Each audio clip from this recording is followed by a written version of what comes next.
Grazie mille, sono veramente contenta di essere qui oggi. Parlerò in italiano, anche se non sono veramente italiana, sono basca, francese e la vita ha fatto così che ho anche imparato l'italiano. Avete sentito tantissime cose su tutti i rischi della 5G. Ci sono due modi di parlare delle cose pericolose. Si può dire che tutto è sbagliato, che gli effetti sono centinaia di effetti e forse di fare paura alla gente. Io non voglio fare paura. Penso che, forse perché sono una femmina, non un maschio, voglio andare avanti un passo alla volta. E parlerò solo di quello di cui sono un'esperta, perché ho passato la mia vita a studiare questo per la prevenzione, e questo è solamente il cancro. Ma c'è una cosa da pensare prima che incomincio, è che ci sono tantissime cose sbagliate in questo mondo.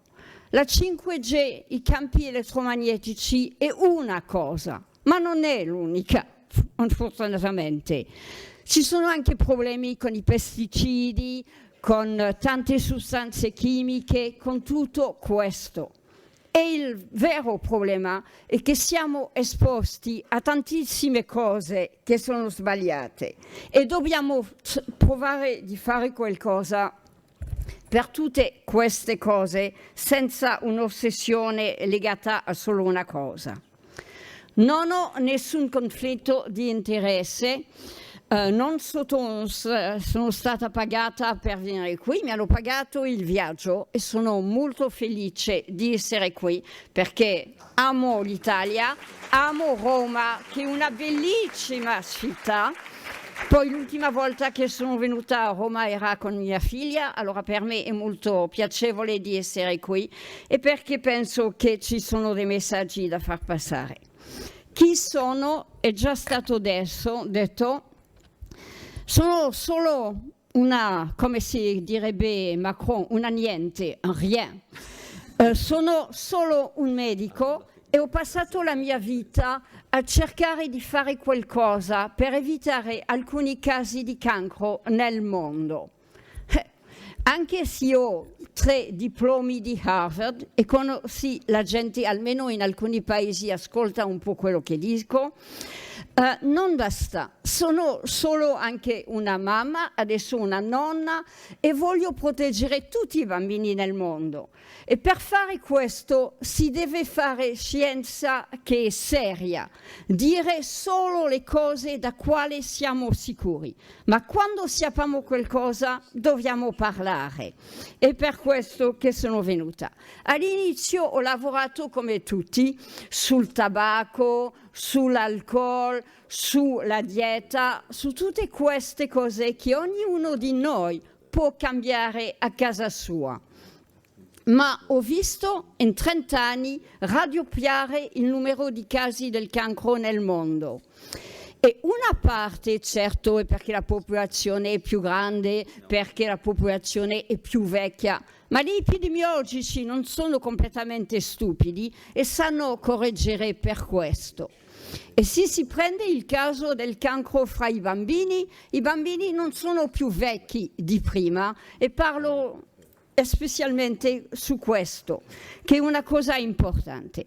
E anche se ognuno di noi fa tutte le cose bene che possa fare a casa sua, ma non ha nessun controllo sull'aria che ci respiriamo, sull'acqua che beve, anche sulle cose che mangia e sulle cose che usa ogni giorno. E così, più avanzando nel mio lavoro, ho pensato che non bastava dire solo alla gente che cosa fare, come l'hanno fatto i medici per anni: non fare questo, non fare questo, non fare questo. Che cosa si può fare, non come un paziente ma come cittadini, per le cose che non abbiamo nessun controllo su questo. È così che mi sono interessata ai fattori ambientali.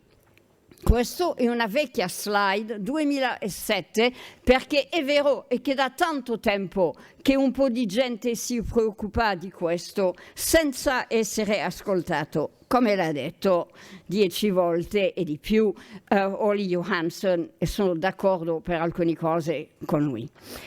Cosa sappiamo sulla 5G? Niente, quasi niente. Così potremmo finire anch'io qui. Non sappiamo niente e questo è il problema che abbiamo da confrontare oggi. Perché se non sappiamo niente sulla 5G, sappiamo delle cose sulle 2 e 3G e in generale sui campi elettromagnetici. E quello che sappiamo deve farci essere molto preoccupati per la 5G. Qual è il problema? Il problema è, per me, di dimostrare che c'è una relazione fra un'esposizione, qui i campi elettromagnetici, e una malattia, il cancro. Come si fa questo? Me l'ha già detto la prima oratrice, soprattutto con l'epidemiologia, ma anche con i studi fatti con i topi e i ratti e altre, e con alcuni altri studi. La persona che ha deciso di mettere insieme queste conoscenze è stato Lorenzo Tomatis e voi avete già visto la sua fotografia. Penso che quest'uomo ha veramente fatto una cosa molto utile nel mondo, preoccupando soprattutto del cancro, ma per tradurre la scienza in fase da fare, cosa si fa dopo, il bisogno di agire. Per le monografie scelgono di studiare delle cose dove siamo che la gente umana è esposta e dove abbiamo sospeso che c'è qualcosa che non va.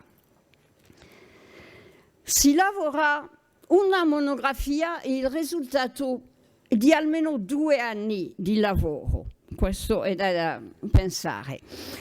Poi per 10 giorni la gente si ritrova alla IARC, a Lione, e lavora su tutti gli studi che sono stati pubblicati su quello che si studia, parliamo in questi giorni, dei campi elettromagnetici.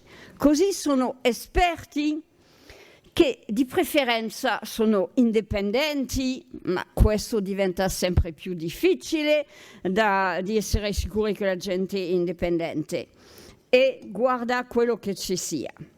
Fanno riassunti di ogni cosa e finalmente decidono su una classificazione. Abbiamo già sentito parlare oggi di gruppo 1, gruppo 2, gruppo. Voglio ricordare su questa diapositiva come si fa per una sostanza di essere messa nel gruppo 1, 2A, 2B, 3 e prima c'era anche un gruppo 4 che adesso è sparito. Le regole sono molto precise.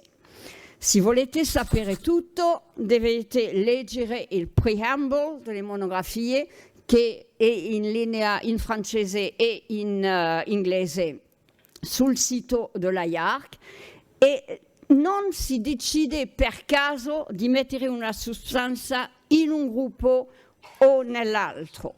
Così è molto importante di sapere che ci sono delle regole che non sono sempre usate. Il livello il più forte di evidenza è il gruppo 1, lì non c'è dubbi, sappiamo che una sostanza è cancerogena. 2A abbiamo meno evidenze, e soprattutto per gli uomini, per le persone umane, e così è solo probabilmente cancerogena. 2B, che è il caso per i campi elettromagnetici, è possibile che c'è cancerogenicità. E quando questo è stato fatto per i campi elettromagnetici è finito in 2B. Poi c'è un gruppo 3, da cui la gente di solito non parla o ne parla male. Il gruppo 3 è presentato dall'industria come non c'è rischio di cancerogenicità. Non è quello che dice il gruppo 3. Il gruppo 3 dice solamente che dato le conoscenze che abbiamo al momento della valutazione non è possibile di classificare. Ma dire non lo so non è la stessa cosa che dire io so che non c'è nessun effetto, anche se è tradotto così per alcune persone. Questa è la diapositiva di 3 giorni fa, che dice che nella storia delle monografie, dal 1969 a adesso, ci sono più o meno 1000 sostanze, agents che sono stati studiati, 120 sono il gruppo 1, 82 2A, 311 2B e 503 non si sa, è sparito il gruppo 4 dove c'era solo una sostanza, non importa. Parlerò solo del monografo che è stato fatto in 2011 e pubblicato in 2013 sui campi elettromagnetici. Se guardate la monografia, la prima cosa che potete leggere, che è importante, sono le general remarks. E lì è detto e scritto molto chiaramente che questa monografia si occupa di tutti i campi elettromagnetici fra i 30 kHz e 300 GHz. Così dicono dentro questa monografia che quasi tutto che si sapeva al momento da quando è stato fatto in 2011 sono soprattutto studi di telefonia mobile con cancro del cervello, ma che la classificazione che è stata fatta si applica a tutte quelle esposizioni in questo range di esposizione di frequenze. E questa è una frase utile, perché sennò la gente dice è solo il telefonino, non preoccuparsi del wifi e tutte le altre cose. No, è solo un range di frequenze. Quando hanno fatto questo, è vero che la maggior parte di studi che erano sono studi che per l'epidemiologia eravamo fatti soprattutto nei paesi del nord, di Ardell, svedese, ha già dato Olli Johansson il suo nome, e un studio internazionale fatto dalla IARC, Interphone. Poi c'era anche uno studio di coorte danese.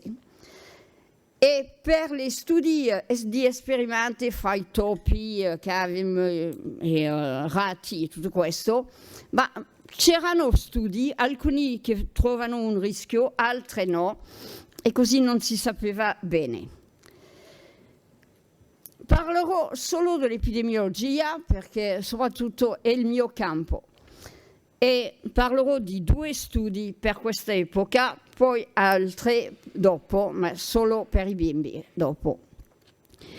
Ardell deve essere riconosciuto come il primo clinico epidemiologo che si è preoccupata di queste cose e ha fatto dei studi in Svezia che erano fra i primi a guardare questo. Così Ardell ha da essere riconosciuto per questo. Qui ci sono i risultati di Ardell in uno dei studi dove ha messo insieme i suoi casi e è stato il primo, e questo è molto importante, di guardare se c'era un effetto dell'età a quale uno incomincia a usare un telefono mobile. E questo è stato fatto negli anni 2000 e così per lui considerava giovane una persona che ha usato il telefonino prima di 20 anni. Adesso incomincia fino alle 2, 3 anni, 7 anni. E lui è il primo di far vedere che quando una usa il telefonino prima di 20 anni è molto peggio che dopo, con un rischio di 3 che moltiplica per 3 il rischio di fare un tumore al cervello. No, vado indietro. Così ha finito dicendo che c'era un rischio per il cancro del cervello, per la gente che usa o il telefono cellulare o anche le DECT phone, le cordless phone che possiamo usare a casa. E come l'ho detto, la cosa più importante era di sottolineare il fatto che quello che incominciano prima, più giovani, hanno un rischio più alto. Parlerò un po' di Interphone, perché Maurizio mi ha chiesto di parlare soprattutto dei studi della IARC e sono importanti. Che cosa è Interphone?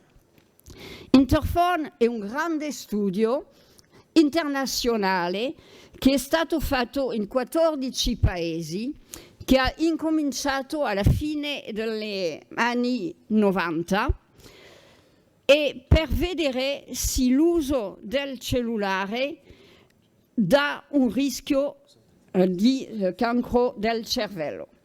E il studio è un studio fatto bene, ha i suoi problemi, come ogni studio, come ogni persona, come ogni paese. Okay? Nessuno sulla terra è perfetto, almeno fra gli uomini.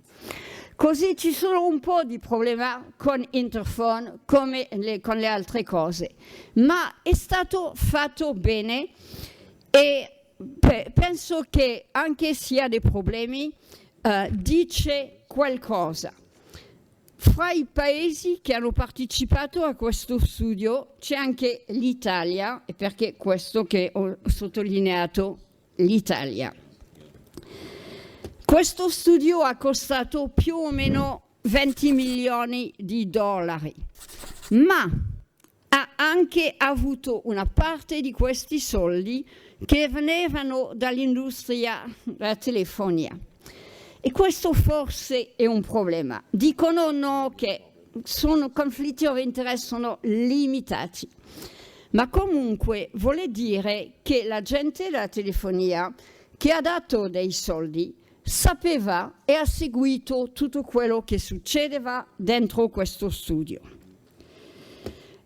Come l'ho detto, è un grandissimo studio. Sono più di 6.000 casi e sullo stesso numero anche più alti di controlli, di referente per comparare. Così è un grossissimo studio che si è fatto fra 1999 e 2004, a un tempo dove erano in pochi la gente che usava un telefonino e quando lo usavano solo per telefonare, non per fare tantissime altre cose, per spedire messaggi, per guardare un film, ascoltare, non so, trovare che come la meteo, se pioggia, dove sono e tutto il resto. Così erano esposti, ma dei livelli e per delle durate molto più piccoline che quelli di adesso. Questi studi sono venuti pubblicati per alcuni paesi, hanno incominciato a dare i risultati per loro paese dal 2004, che era la fine dello studio. Abbiamo dovuto aspettare 2010 per vedere il studio completo pubblicato. Perché? Beh, non lo so, ma mi sembra che una durata un po' lunga per mettersi d'accordo sulle parole che sarebbe scritto intorno ai numeri che erano nelle tabelle di questo studio. Ma comunque finalmente è uscito. E anche prima che usciva questa pooled analysis c'erano i risultati di alcuni paesi, non dell'Italia, non sono mai stati pubblicati separatamente, ma di alcuni paesi dove si vedeva quello che è stato visto a livello dell'analisi completa. E che cosa si vede? Per non essere accusata di dire bugie. Quello che vedete sul screen lì è un cut and paste, era quello che c'era scritto nello studio. Ho solo aggiunto un po' di colore, perché a me piacciono i colori, come vedete.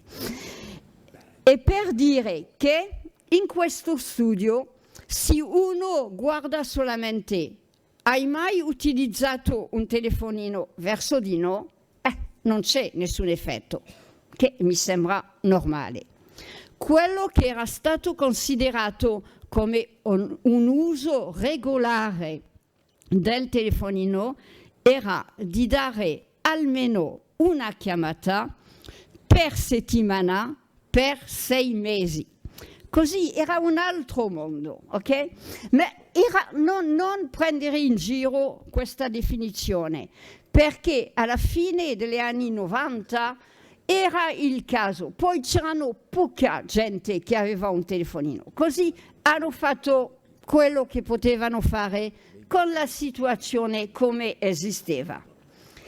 Ma la cosa più interessante, che si vedeva già nei risultati paesi per paesi, era che quelli che erano i più grossi utilizzatori del telefonino hanno un rischio più alto di fare un cancro del cervello. E questo per me è molto importante, anche se nelle parole che sono dentro questo studio dicono che questo è forse just per chance, non siamo sicuri. Quando quello che vediamo è che il rischio è più alto è fra la gente che è stata più esposta, soprattutto quando il rischio è più alto dalla parte di quale si tiene il telefonino, temporal lobe, dalla parte da quale si tiene il telefono, no. Non è per chance che questo hanno un rischio più alto, è perché sono quelli che sono i più esposti. E così la conclusione, come è scritta, mi dà un po' fastidio, perché dicono non c'è un rischio, forse c'è un rischio per quelli che sono stati più esposti degli altri, ma forse ci sono solo bias, cose che sono andate storte, così non possiamo dire che è una causa del cancro. Ma almeno hanno pubblicato questo e così i loro risultati sono d'accordo con quelli di Ardel. Ma per me penso che veramente è l'unica cosa che si poteva aspettare, perché il cancro si vuole del tempo per sviluppare un cancro. Così quando una cosa è nuova nella società non si può aspettare di avere casi di cancri la settimana dopo. Dobbiamo aspettare anni. Per l'amianto, che è una cosa che conoscete bene in Italia, ci è voluto 40 anni prima di riconoscere che era un cancerogeno. Allora, per il telefonino siamo solo all'inizio. Così, a questo punto, io dico che questo studio è bene di considerarlo, perché non è un studio negativo. È il studio dove si trova quello che si poteva trovare in 2000 e intorno al 2000 con i primi usatori del telefonino. C'è la stessa cosa, ma andrò veloce, passerò, la stessa cosa per il neuronima dell'acustico, del nervo acustico. Questo non è un cancro, è un tumore dito benigno, ma comunque che dà molto fastidio, ci sono problemi per ascoltare, di equilibrio e tutto questo, e anche la chirurgia quando si fa è abbastanza aggressivo. I risultati sono gli stessi che per il cancro del cervello, così e le sentenze, le frasi che hanno usate sono quasi le stesse, ma anche per questo si vede che il rischio è per la gente che è stata usando telefonino per più tempo. è la stessa cosa, così passiamo. Con questi studi l'agenzia ha messo il campo elettromagnetici nel gruppo 2B perché l'evidenza era limitata, è vero a questo tempo, fra gli uomini e fra gli esseri umani e anche fra gli animali in laboratorio. Così questa classificazione penso rifletteva quello che c'era all'epoca. Perché era un po' un problema? Beh, abbiamo cercato di agire su questa riunione e prima che venisse fatta ho fatto partire una lettera al direttore di allora dell'agenzia dicendo che la persona che era stata scelta per essere il presidente della monografia, Anders Alborn, della Svezia, sì, devo andare più veloce, ok, almeno per me non c'è il tempo della traduzione. Ok.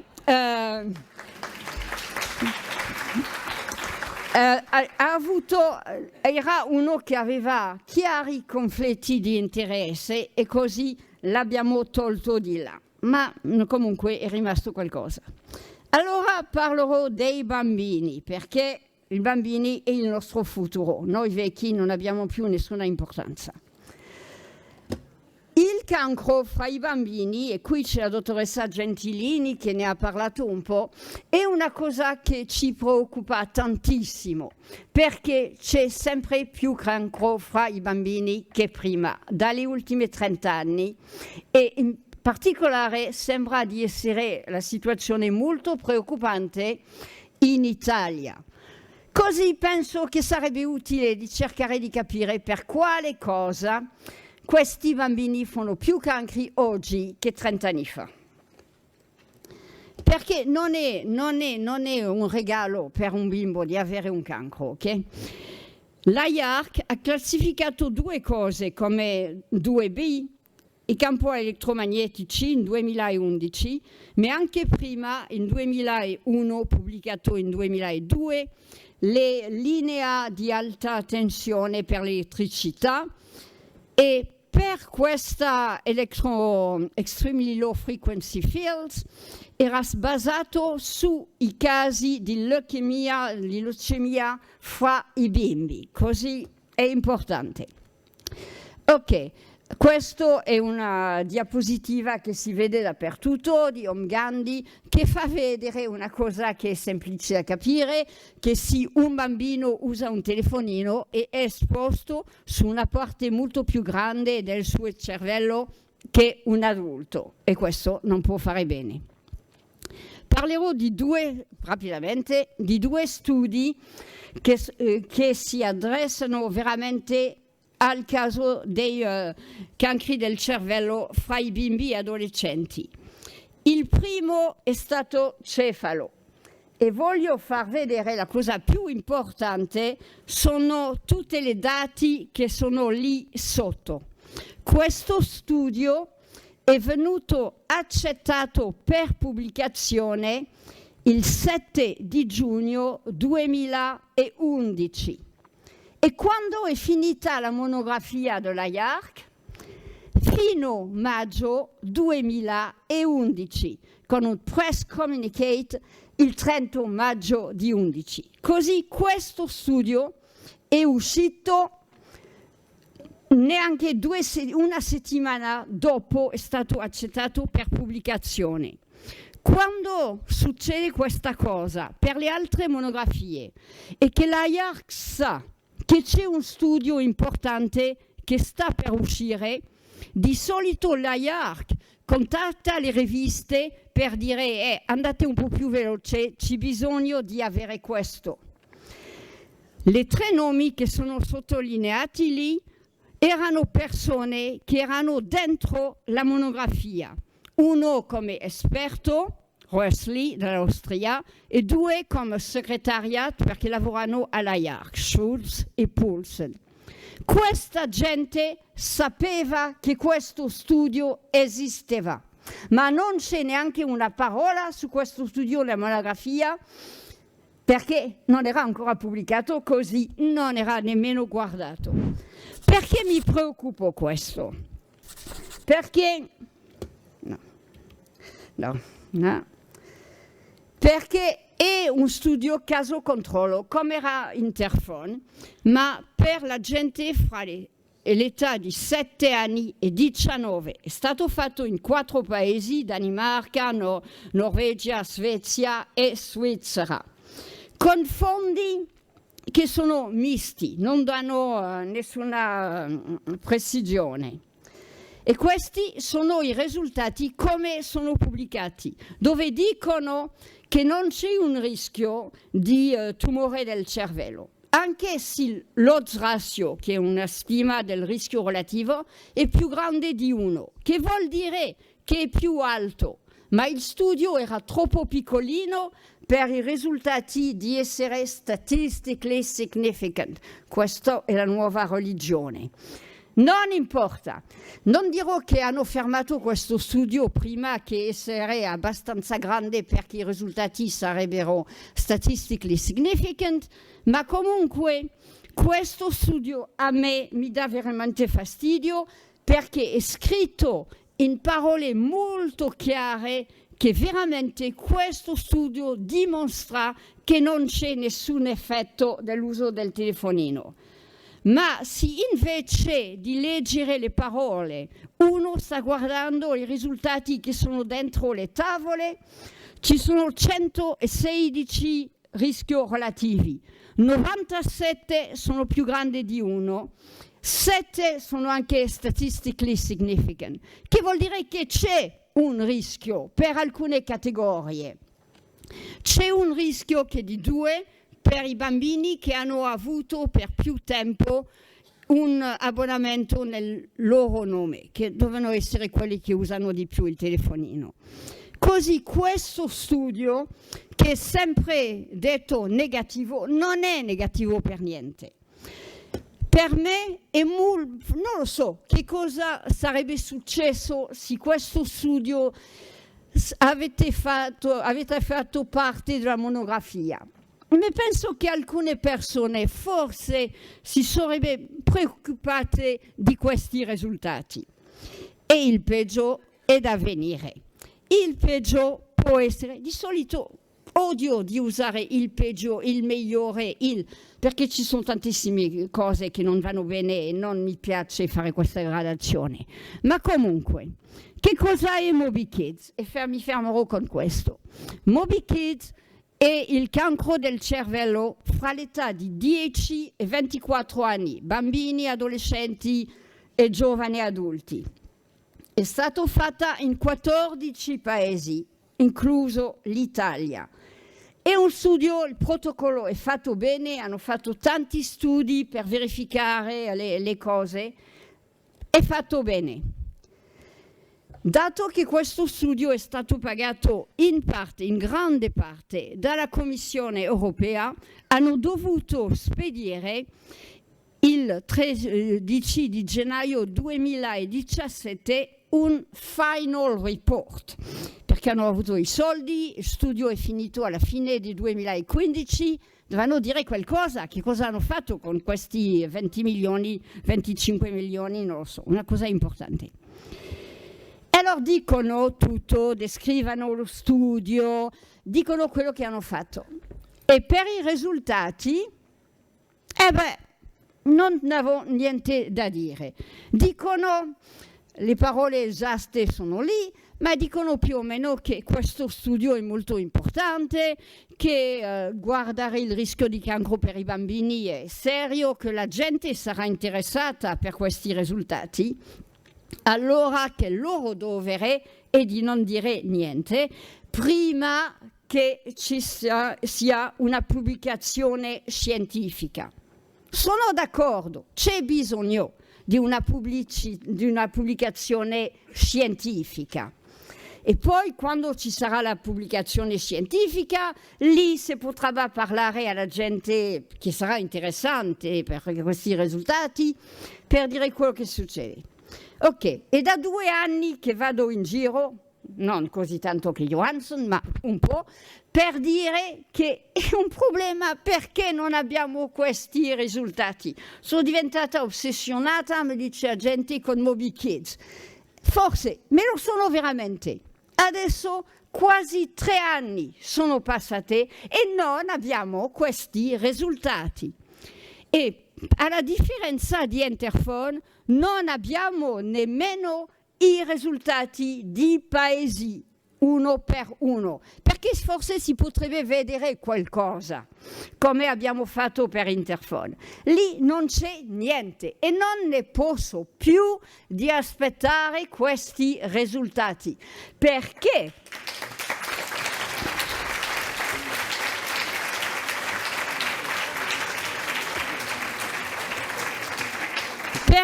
o lo studio non trova niente, dovevano dirlo, ok? Non c'è niente, va bene, almeno per il rischio del cancro. O se c'è qualcosa, sì, i risultati sono come quelli di Cefalo, ma adesso con numeri molto più grandi, almeno il doppio, allora è tutto significativo, allora è un gruppo 1. E dato che questo è stato pagato soprattutto dalla Commissione europea, è stato pagato da noi con i nostri tassi e penso che abbiamo bisogno di conoscere questo. Per caso si possono già fare delle cose. È vero che c'è bisogno di proteggere la popolazione, soprattutto i bimbi e le donne incinte. Ma come si fa per proteggere le donne incinte e i bimbi quando ci saranno antenne dappertutto? Mettiamo le donne incinte in un campo di concentrazione, zona bianca? No!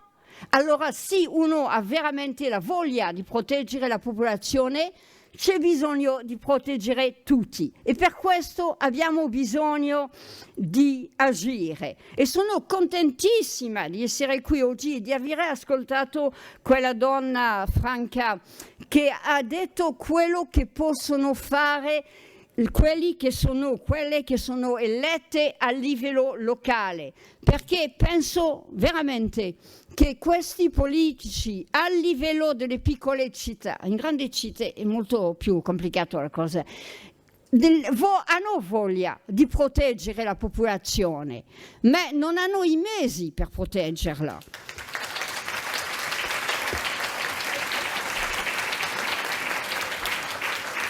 Ho quasi finito, sono le ultime 2. Così sono fotografie che avevo fatto io nel 2008 a Lione, vicino alla Jarc, dove c'era stata prima di Natale una campagna di pubblicità per dire che non era una buona idea per Natale di comprare un telefonino per i bimbi. 2008, che è una vecchia cosa. E come sono un medico, non dimentico mai quello che diceva Ippocrate 400 anni prima della nascita del Cristo, che diceva primum non nocere, first do no harm, prima non fare qualcosa di sbagliato, ok? E la prevenzione, questo deve essere quello che ognuno di noi fa. Il 2008 con David Servan-Schreiber, che era un altro francese che è morto di glioblastoma, avevamo scritto un appello per dire alla gente come usare con prudenza un telefonino. Anche io sono stanca, come Johansson, perché quanti anni dopo dobbiamo ancora dire come usare un telefonino? È il tempo di fare qualcosa. E finirò con questa diapositiva che ho scritto essendo al Collegium Ramazzini la settimana scorsa, dove ho cercato di parlare di Moby Kids senza successo. Una frase che ha detto Lehman parlando dell'amianto è che il silenzio per un scientifico non è neutralità, è complicità. Dove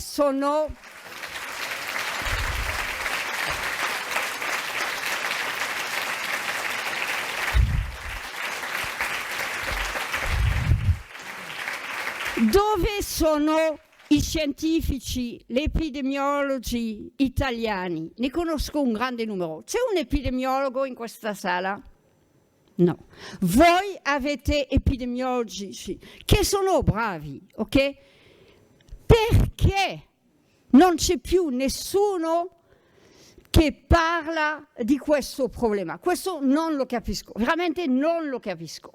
E dopo ho sentito un altro che era la IARC che diceva: sto per andare in Turchia, mi dà un problema, perché in Turchia c'è un scientifico che ha fatto pubblico i risultati di inquinamento dell'acqua, così non ha niente a che vedere con i campi magnetici. Questo ha perso il lavoro, ma non è in prigione almeno. E lui diceva: ma come posso andare di là? Devo dire qualcosa su questo turco. Ma prima di andare in Turchia, dire alla gente che cosa fare, forse dobbiamo farlo qui. E la gente che oggi non parla non va bene. Grazie.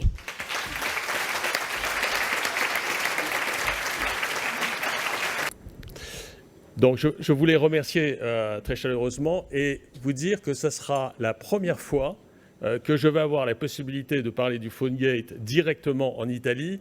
Et symboliquement, je trouve extrêmement important que ça puisse se faire ici, au Parlement italien. Sono molto contento di essere qui ed è la prima volta che riesco a parlare in Italia e sono felice che questo avvenga nella sede del Parlamento italiano. Et ceci arrive à un moment particulièrement important dans l'action que nous menons un peu partout dans le monde, puisque en France, il y a quelques jours, plusieurs annonces ont été faites et que ces annonces qui ont été faites par le gouvernement français vont avoir à la fois un impact en Italie, bien évidemment, en Europe et sur l'action que vous menez contre la 5G. Questo avviene in questi giorni ed è bene che io vi parli delle azioni, delle azioni che sono in corso, perché negli ultimi giorni si sono avute notizie importanti in Francia, in particolare dal governo francese, che questo avrà ripercussioni forti sia ovviamente in Francia ma anche in Europa per una serie di circostanze che ora sto per spiegare. Et vous allez avoir la possibilité, à partir de demain, toutes les slides que nous allons présenter là tout de suite, vous les retrouverez sur le site d'Alert PhoneGate. Già da domani potrete avere a disposizione le slide che sto per farvi vedere sul sito di Alert PhoneGate, che è quel bollino che vedete in basso a destra. Je vais vous donc raconter une histoire qui paraît tout à fait incroyable, celle de la surexposition depuis 30 ans. Nous avons tous été surexposés aux ondes de nos téléphones portables. Nous avons tous mis en danger notre santé depuis 30 ans. Et pour ça, nous sommes face à la tromperie finalement généralisée des industriels de la téléphonie mobile. Vi sto per raccontare una storia incredibile. Negli ultimi 30 anni siamo stati esposti in modo impressionante alle onde di telefonia mobile e quindi vi sto per raccontare cosa succede e come funziona nei confronti delle industrie della telefonia mobile. Alors, une présentation rapide. Comme Annie, comme Annie Sasco, je suis médecin de formation généraliste. Et depuis une quinzaine d'années, je m'intéresse aux liens entre les radiofréquences et les risques sur la santé humaine. Sono medico generalista, da una quindicina d'anni, sono medico generalista come Annie Sasco e da 15 anni mi occupo delle ripercussioni sulla salute delle onde elettromagnetiche.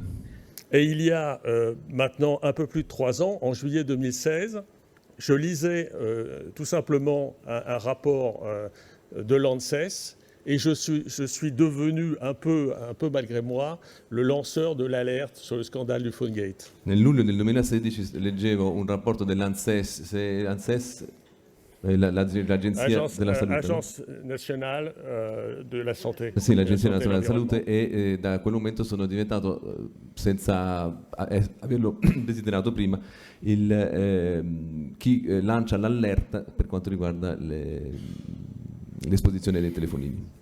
Dans ce rapport, qui était consacré au lien entre les radiofréquences et la santé des enfants, il y avait marqué que 9 téléphones sur 10 vendus en France en 2015 dépassaient les seuils réglementaires et que le quart de ces téléphones dépassaient plus de 2 fois les seuils réglementaires. In quel rapporto si dice che era dedicato alla diffusione del cancro nei bambini, si esprimeva il fatto che 9 telefonini su 10 superavano la soglia regolamentare di esposizione e di questi la metà superava, cioè arrivava al doppio dell'emissione consentita nel 2015. Et donc j'ai fait quelque chose de finalement extrêmement simple. J'ai demandé à essayer d'avoir les rapports de test qu'avait publié l'Agence nationale de santé. Ho fatto una cosa molto semplice, ho chiesto di avere i rapporti relativi a queste emissioni dall'Agenzia di Salute. Et là, le scandale commence là, parce que tout d'un coup, personne n'a voulu me communiquer ces rapports. E lì comincia lo scandalo perché nessuno ha voluto trasmettere quei rapporti. Nous avons donc tout le travail que nous avons fait, finalement, a consisté, à travers des actions légales, à obliger le gouvernement français à publier ces rapports. Tutto quello che abbiamo fatto, il lavoro che abbiamo fatto è quello di costringere il governo francese a pubblicare quei rapporti. Et ces rapports avaient été gardés secrets. Et après une bataille, et la bataille continue encore en ce moment, elle n'est pas terminée, nous avons obtenu, mois après mois, année après année, d'obtenir la publication de ces résultats. Questi rapporti che erano rimasti segreti, faticosamente siamo riusciti ad ottenere la pubblicazione di questi risultati mese dopo mese, anno dopo anno. Et il y a maintenant un peu plus d'un an et demi, nous avons constitué une organisation à vocation internationale qui s'appelle Alert PhoneGate. Da circa un anno e mezzo abbiamo costituito un'associazione internazionale che si chiama appunto Alert PhoneGate. Et cette association, son principal but est la protection de la santé des utilisateurs de téléphones portables. Lo scopo fondamentale di questa associazione è la protezione della salute degli utenti del telefono mobile, cioè del telefonino cellulare. Et pour ça, nous avons reçu un soutien international. Nous sommes maintenant connectés avec un peu plus de 60 pays dans le monde. Abbiamo ottenuto un sostegno internazionale, abbiamo collegamenti in più di 60 paesi al mondo. Et nous marchons sur deux pieds très importants.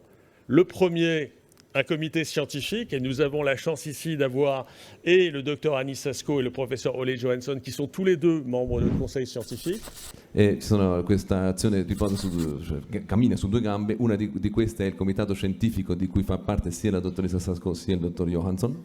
Et nous sommes très fiers de compter dans ce comité scientifique pratiquement une bonne partie de tous les principaux experts scientifiques internationaux. E siamo orgogliosi di dire che in questo comitato scientifico ci sono la maggior parte degli scienziati che si occupano di questo argomento a livello internazionale.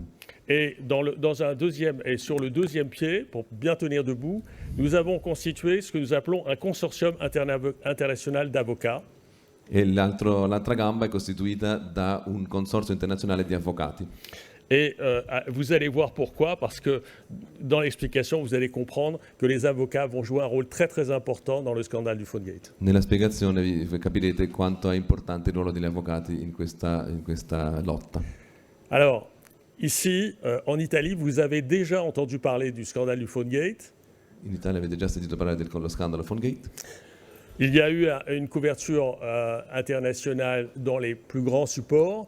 Et si vous vous souvenez, en novembre l'année dernière, comment on fait pour voir la vidéo? Je ne sais pas. Il y avait l'année dernière, au mois de novembre, un grand travail d'investigation fait par l'équipe de Report qui est venue en France pour m'interviewer. Et pour tous ceux qui veulent m'entendre parler en italien sur le sujet, je vous conseille d'aller regarder cette vidéo et l'ensemble du reportage qui est vraiment très bien fait. Et je tiens d'ailleurs à remercier, elle n'est pas là, Lucina Paternezzi qui a fait le reportage et qui a publié. Et je veux le redire, les journalistes aujourd'hui qui publient sur le PhoneGate sont des journalistes courageux.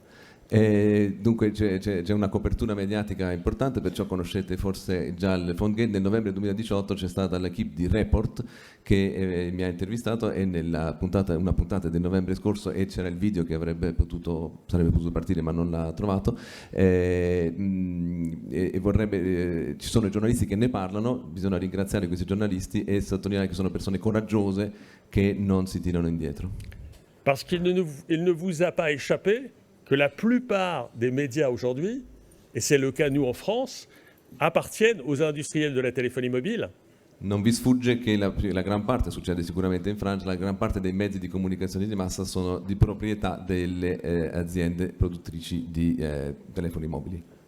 Il nous a fallu pratiquement 2 ans pour obtenir la première publication aux États-Unis sur le scandale du PhoneGate.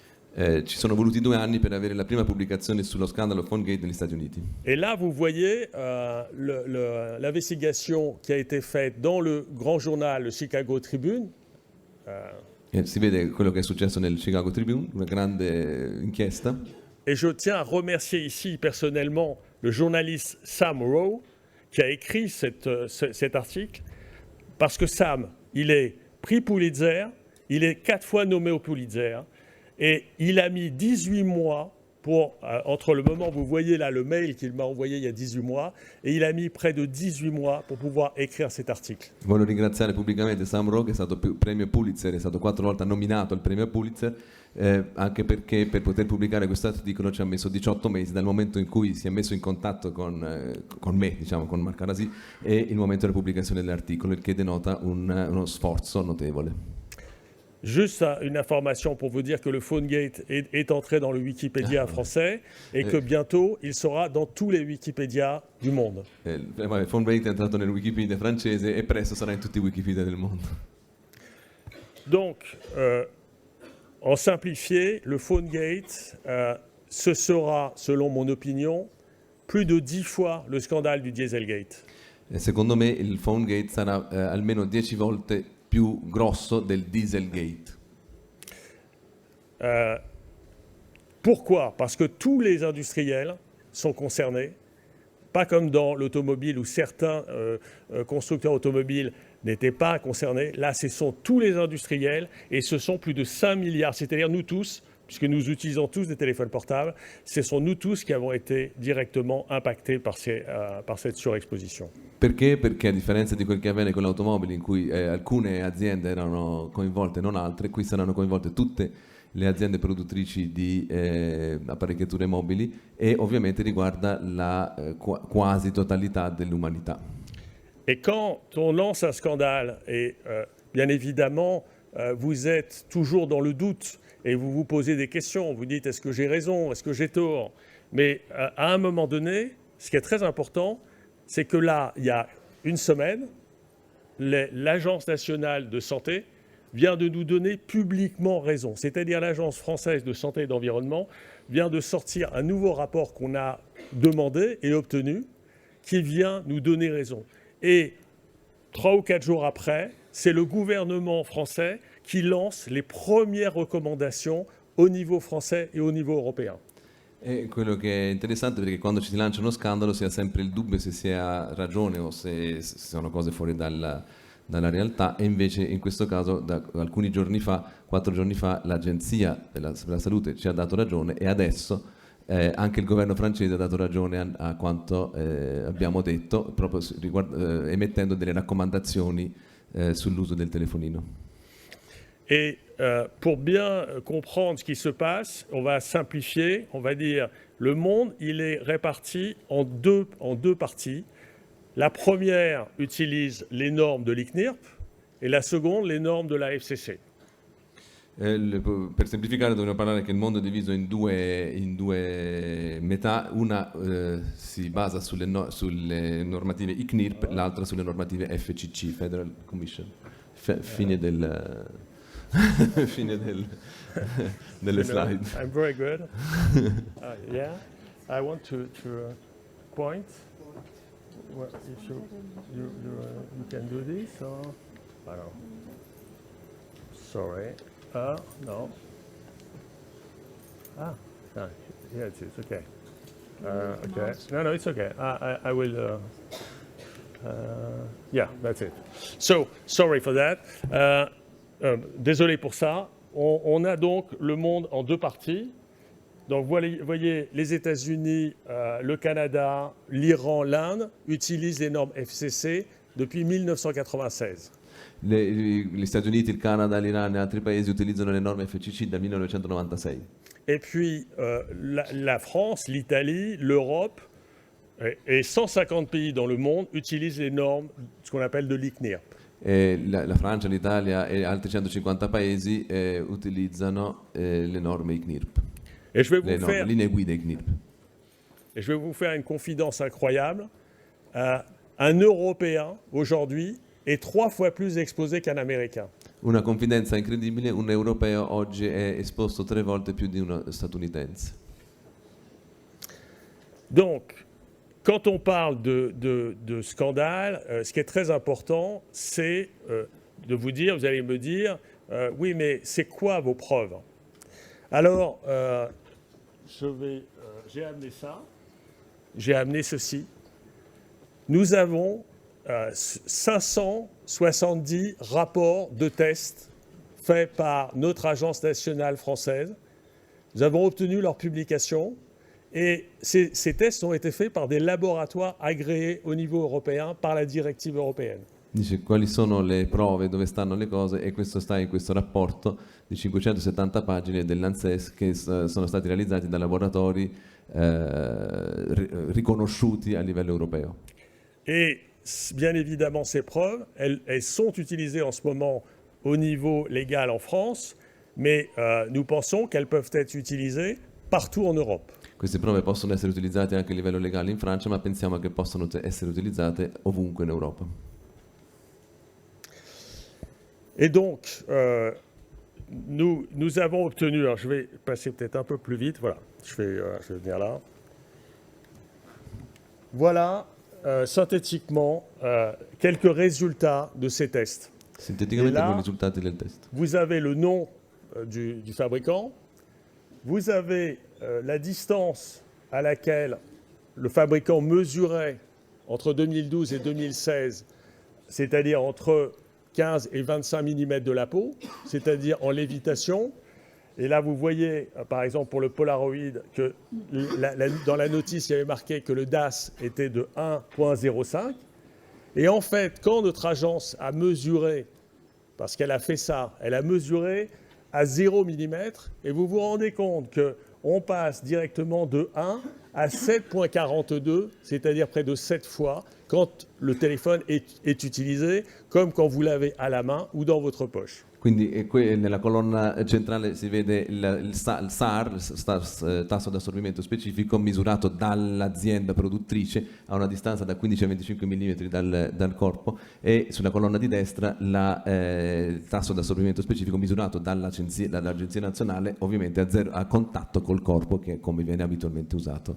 Et donc, vous voyez que la limite française, européenne et italienne est de 2 watts par kilo, et que quand on mesure réellement l'usage de votre téléphone à 0 mm, eh bien vous voyez que ça dépasse quasi automatiquement le niveau d'exposition. Il limite italiano, francese, europeo è di 2 watt per chilo, e si vede facilmente che a 0 mm il tasso di assorbimento specifico è largamente al di sopra del limite fissato.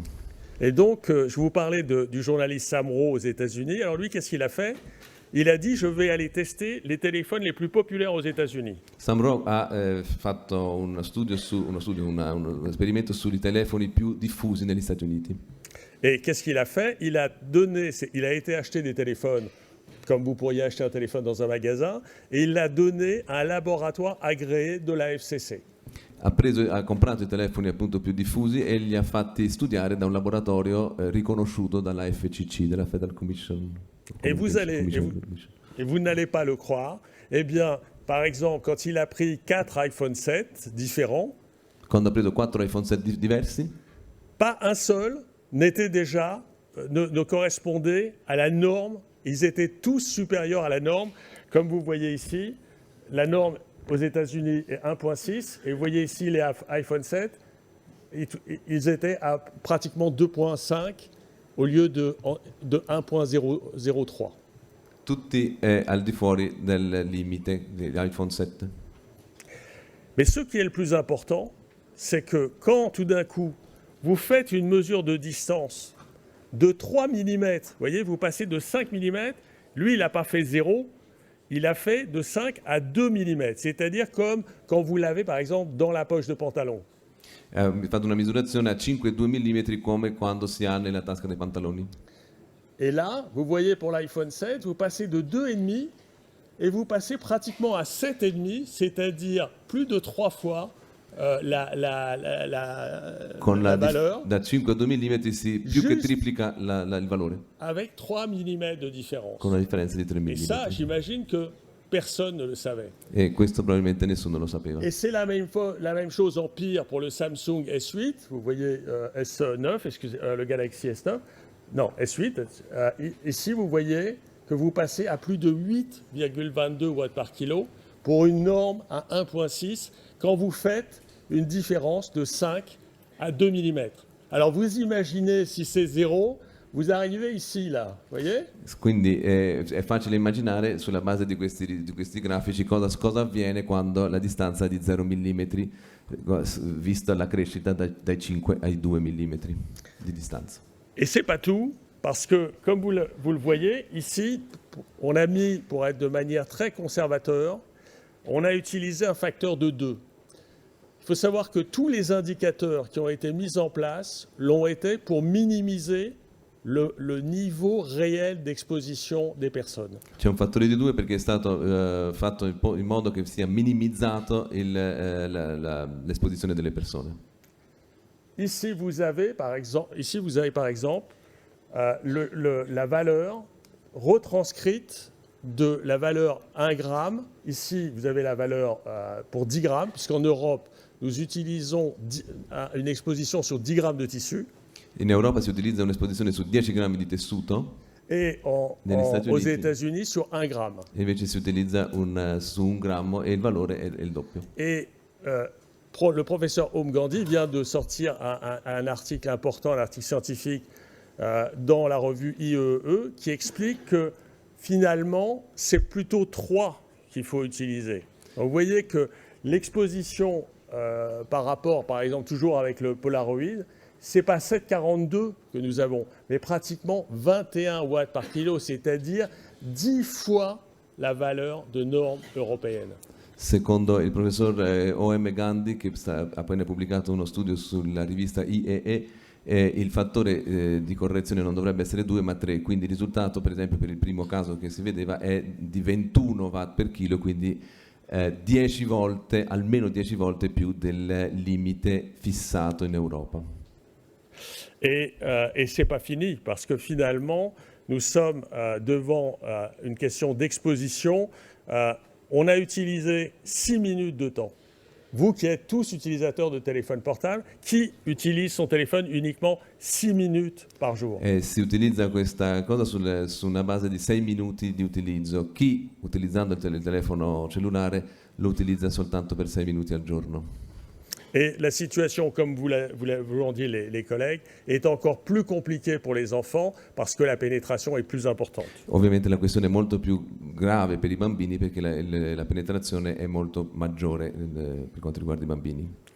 Donc en ce moment, nous sommes en train d'écrire l'histoire. Stiamo scrivendo la storia.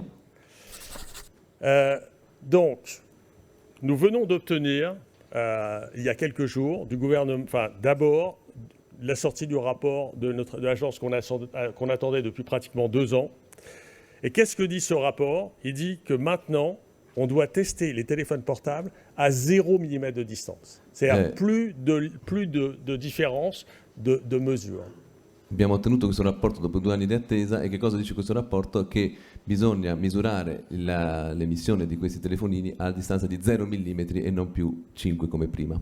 Entendez bien ce que je vais dire. Ils ont demandé à ce que l'on retire ou que l'on mette à jour tous les téléphones portables dont les DAS ont été testés par la NFR d'avant 2016.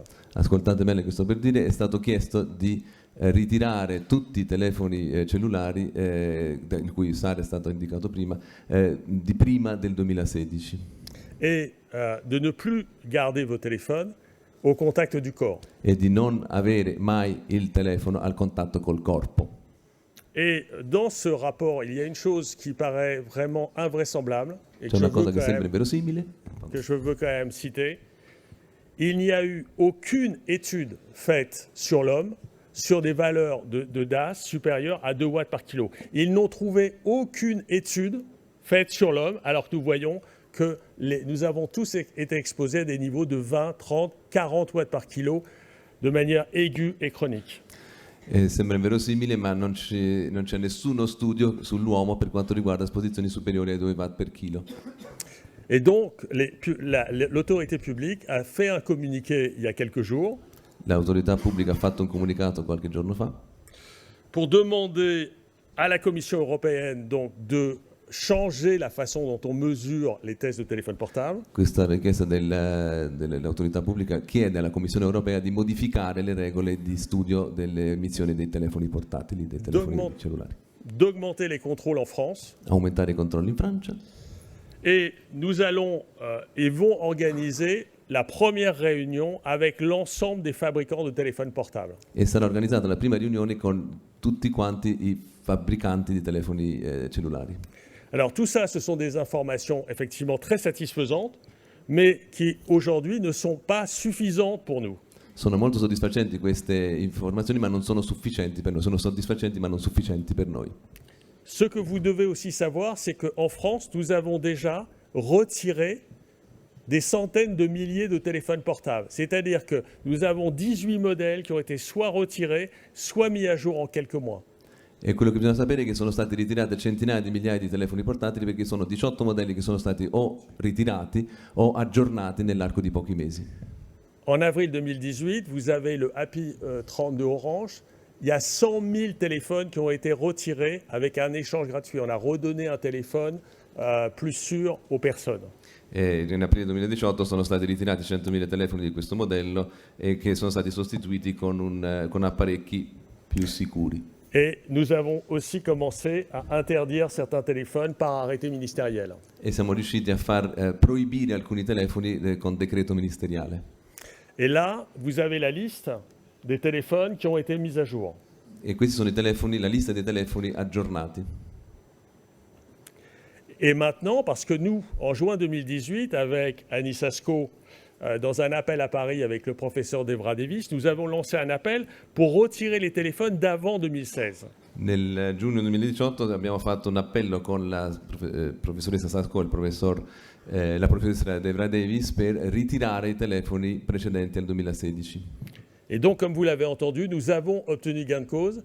Et donc, ce sont près de 200 modèles qui vont devoir être soit retirés, soit être mis à jour. Come avete sentito abbiamo avuto successo e quindi saranno circa 200 i modelli che saranno ritirati o aggiornati. Juste pour vous montrer qu'il y a une différence entre la publicité et la réalité. Differenza tra pubblicità e realtà. Samsung explique partout qu'il a les téléphones avec les DAS les plus bas. Samsung spiega sempre di avere i telefoni con il SAR più basso. Et là, vous pouvez voir que c'est tout à fait l'inverse.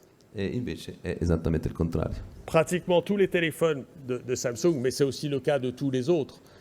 Mais j'insiste sur Samsung parce qu'ils ont fait leur publicité sur le niveau de DAS bas. È il caso di tutte le altre aziende, ma insiste su Samsung semplicemente perché hanno fatto una pubblicità specifica per quanto riguarda la SAR, tasso di assorbimento specifico. Et donc avec Maurizio Martucci, nous étions il y a quelques jours au Parlement européen. Il est beau Maurizio, hein? eravamo giorni fa al Parlamento europeo con Maurizio, è bello Maurizio. Et en ce moment, avec le soutien de députés européens, nous sommes en train de lancer la bataille au niveau européen pour obtenir l'ensemble de ces changements. E a livello europeo stiamo lanciando, grazie all'aiuto di parlamentari europei, la questione per ottenere questo cambiamento. Je sais que peut-être dans la salle, il y a des gens qui sont concernés par l'électrohypersensibilité. Alors je veux dire juste un mot là-dessus. So che c'è in sala, ci sono alcune persone che sono interessate dall'elettrosensibilità, che sono elettrosensibili. Nous pensons maintenant mieux comprendre pourquoi certaines personnes sont devenues électrohypersensibles. Nous pensons que tout le travail que nous allons mener avec des scientifiques internationaux va être de faire le lien entre cette surexposition aux ondes de nos téléphones portables, pratiquement 15 heures par jour, de manière aiguë et pendant 30 ans, comment ça a pu avoir des conséquences sur l'apparition des symptômes d'électro-hypersensibilité. Pensiamo di riuscire a trovare il legame tra l'esposizione cronica e acuta per 15 ore al giorno per 30 anni e l'apparizione dei sintomi dell'elettrosensibilità. J'ai été très vite sur les aspects santé. Sono stato molto veloce sugli aspetti sanitari. Mais je veux quand même vous passer un message. Ma vorrei ne passare un mettez messaggio. plus vos téléphones dans vos poches, ne mettez plus vos téléphones à l'oreille, maintenant que vous avez vu, parce qu'aujourd'hui, aucun téléphone n'est conforme et ne va protéger votre santé. Je dis bien aucun. Dato che nessun telefono, e vi voglio far passare questo messaggio, dato che nessun telefono è sicuro, non mettete mai il telefono vicino al corpo, non tenetelo mai vicino all'orecchio e insomma, questo. Et je vais donc, c'est bien parce que c'est Stefano Bertone qui va prendre la suite. Et Stefano est un des premiers avocats internationaux à m'avoir appelé et avoir dit « Oh, c'est vraiment important ce que tu fais avec le PhoneGate ». C'est vrai, Stefano. Stefano Bertoni che seguirà è stato tra i primi avvocati internazionali con cui sono stato in contatto e che ha elogiato l'azione di PhoneGate. Et ce que je vais vous expliquer très sommairement, c'est que nous, ça y est, nous avons lancé les premières actions criminelles en France, les actions pénales. Noi abbiamo lanciato le prime azioni penali in Francia. Et que, en même temps, nous avons lancé les premières actions collectives. E anche sono state lanciate le prime azioni collettive. Et c'est dirigé pour l'instant contre les constructeurs Xiaomi et Nokia. Per il momento sono rivolte ai costruttori Xiaomi e Nokia. Et souvenez-vous du Chicago Tribune, eh bien maintenant, le lendemain de l'apparition dans le Chicago Tribune, la première class action avait lieu aux États-Unis. Ricordatevi dell'articolo del Chicago Tribune, ebbene il giorno successivo alla pubblicazione di quell'articolo è partita la prima class action negli Stati Uniti. Et en quelques semaines, c'est déjà 5 class actions qui ont été lancées, 4 aux États-Unis et une au Canada. E in alcune settimane ci sono 5 class action, di cui 4 negli Stati Uniti e una in Canada. J'avais mis une slide pour faire vraiment dire tout le bien que je pense de la décision historique qu'a obtenue Stefano en Italie et que tout ça doit converger pour essayer d'avoir finalement une action commune au niveau européen. Avevo messo questa slide per dire tutto il bene possibile dell'azione messa in su in Italia, in particolare per quanto riguarda la sentenza del TAR del Lazio, e quindi spero che questo sia un elemento importante. Et je finirai là-dessus, parce que j'avais pas encore vraiment prononcé le terme 5G. Non ho ancora pronunciato il termine 5G. La question qui se pose, c'est est-ce que nous pouvons faire, nous collectivement, vous élus, vous maires, est-ce que vous pouvez faire confiance aux industriels de la santé? C'est ça la question. Eh bien, je pense que vous avez vu à travers finalement ces révélations du scandale du PhoneGate qu'il n'est absolument pas possible de faire confiance aux industriels qui nous ont trompés depuis 30 ans. Et ça, je pense que ça doit être clairement compris. La domanda che faccio anche agli eletti e ai sindaci presenti è: possiamo aver fiducia negli industriali della telefonia? La risposta è: visto che ci hanno ingannato per 30 anni, evidentemente no. Et je vous engage maintenant à utiliser...